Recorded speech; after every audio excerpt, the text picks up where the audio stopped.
November 1920. In the freezing Crimea, a group of victorious commanders gather to celebrate. They have just helped win the war. They fought side by side with their allies, bled for the same cause, and now they have been summoned to a meeting to plan what comes next. They will not leave that meeting alive. This is not a story about who won. It is a story about what happens the morning after a revolution wins, when the people who made victory possible discover they were never meant to share in it. Throughout the 20th century, a pattern repeats with unnerving precision. A small, disciplined group seizes control of an enormous popular movement and then turns on the very people who carried it to power. To understand how, we have to start with an idea, a piece of revolutionary engineering. Its architects called it the Vanguard. In Marxist-Leninist theory, the masses cannot be trusted to free themselves. Left alone, the reasoning goes, ordinary workers will only ever ask for better wages, not revolution. So the revolution requires a vanguard, a small, professional, intensely disciplined core of revolutionaries who consider themselves the only truly correct interpreters of history. Their job is to ride the energy of the masses, steer it, and seize the state. But a vanguard has a problem. By definition, it is small, too small to overthrow a government on its own. And that is where everyone else comes in. There is a phrase for the people a vanguard uses and discards: useful idiots. It is worth being honest about that phrase. It is almost always attributed to Lenin, and there is no evidence he ever said it. But the tactic it describes is very real, and the revolutionaries had a polite name for it: the United Front. The idea is simple. You are too small to win alone, so you link arms with everyone who shares your enemy: moderate socialists, trade unionists, liberals, anarchists. You borrow their numbers, their credibility, their righteous anger. You let them do the dangerous work of breaking the old order, and you wait. The playbook runs in 3 movements. First, the alliance. The vanguard embeds itself inside a broad coalition, hiding its absolute aims behind shared grievances. Second, the seizure. When the old state collapses, the vanguard takes power and refuses to share it. Because it believes it alone is correct, every former ally is now a rival. Third, the purge. The coalition that won the revolution is dismantled, so that no organized group with the skill to challenge the new rulers is left standing.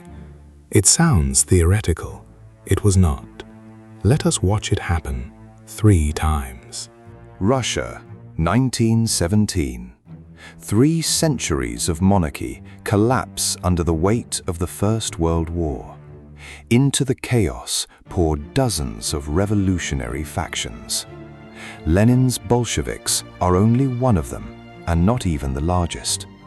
Around them stand the Mensheviks, the moderate socialists, the left socialist revolutionaries, champions of the peasantry, and the anarchists, who want no central state at all.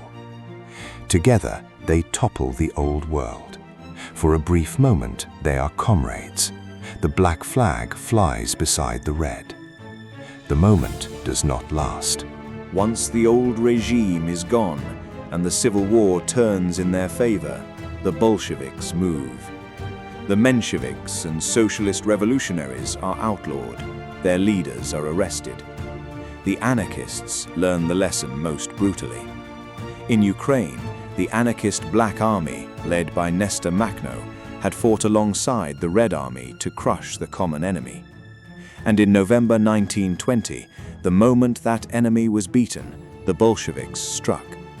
Makhno's commanders in the Crimea, fresh from victory, were seized and shot. And when sailors and workers at the Kronstadt naval base, former heroes of the revolution, rose up in 1921, demanding the freedoms they had been promised, the new state crushed them by force. The Allies had served their purpose. Now move forward 16 years to Spain. 1936. A military uprising under General Franco threatens the Spanish Republic. To defend it, the entire left unites in a single coalition, the Popular Front. Anarchists of the CNT, socialists, and the POUM, an independent Marxist party that refused to take orders from Moscow. In Catalonia, it is the anarchists and the POUM who do the early heavy lifting, arming the militias, holding the line, running the factories. But there is a new factor. The Soviet Union becomes the Republic's main supplier of weapons, and with the weapons come conditions. Moscow's price was control. Soviet advisors demanded that every militia be folded under strict communist command, and the independent factions brought to heel. In May 1937, it came to open fighting in the streets of Barcelona, former allies now shooting at one another. When the dust settled, the POUM was outlawed. Its leader, Andreu, was arrested on the orders of a Soviet secret police officer named Alexander Orlov. He was taken to a safe house, interrogated, and tortured for days to force a confession that he was a fascist spy. He never confessed. He was murdered, and his body was never found. And here is the part of the pattern that should give everyone pause, because the purge does not stop at outside allies. Eventually, it turns inward, and the revolution begins to devour the revolutionaries themselves. The Soviet Union, the late 1930s. Joseph Stalin has consolidated power. Now he looks at the old Bolsheviks, the original vanguard, the men who actually made 1917. And he sees not heroes, but threats. So he stages the Moscow trials. His former comrades are paraded before cameras, made to confess to absurd, invented conspiracies, and shot. Of the 139 members of the party's Central Committee, 70% were arrested and executed. By official count, the terror of 1937 and 38 produced over 680,000 executions. The man who built the machine to destroy his enemies finally aimed it at his own founders. 3 revolutions, 3 countries, the same architecture. A small certain group joins a broad alliance. It uses the numbers and the moral authority of the many to seize the state. And then, believing it alone holds the truth, it eliminates every partner who might one day say no. It is worth being fair here. These coalitions were messy and human. Historians still argue over motives, over how much was cold strategy and how much was paranoia and the savage logic of civil war. But the outcome is remarkably consistent because it is built into the idea itself. A movement that believes it alone is correct cannot, in the end, tolerate a partner. Allies become obstacles, and obstacles get removed. The useful idiot is not stupid. That is the trap in the name. He is sincere. He fights for something he genuinely believes in, and he simply cannot imagine that the people standing beside him are measuring him for a grave. That is the oldest lesson of revolution. The most dangerous moment for the foot soldiers of any total cause is not defeat, it is victory.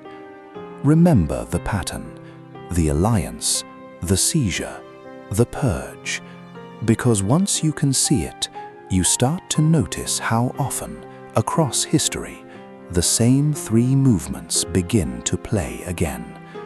This was part 1. In part 2, we follow the pattern out of the history books and into the present.